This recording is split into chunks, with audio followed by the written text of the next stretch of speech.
Hello everyone and welcome back to our channel. Not all demographics perform the same, and Google Ads lets you control the bids based on who converts best. Now in today's tutorial, I'll show you exactly how to use the demographic bid adjustments in Google Ads 2026. Now before we do that, if you haven't created your Google Ads account, you're just gonna go to business.google.com, and after that you're gonna click on the start button right here. And make sure to enter your business details like your business name and your business website. Make sure to enter a valid website in order to proceed because it's mandatory. Once you enter your information about your business, you can proceed to creating campaigns and publishing ads. Now let's go back to our topic.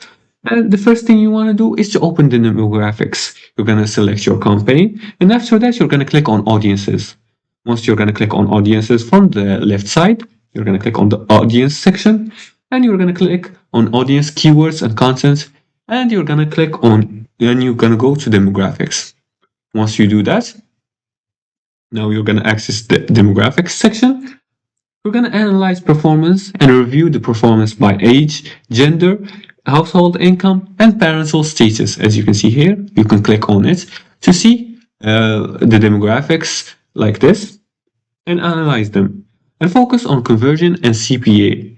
Now, the third thing you want to do is to adjust the bids. You can click on the bid adjustments column like this, and then you can increase bids for high performing good demographics and decrease bids for low performing demographics. And make sure to use the observation mode first. After that, you can adjust gradually plus 10 or 20% and never optimize without enough data. And that's it. That's how you use demographic bid adjustment in Google Ads 2026 to spend smarter and improve the ROI. And that's it for today's tutorial. If you like this video and found this helpful, please like and subscribe and leave a comment below the video if you have further more questions about this topic. Thanks for watching and see you again in the next tutorial.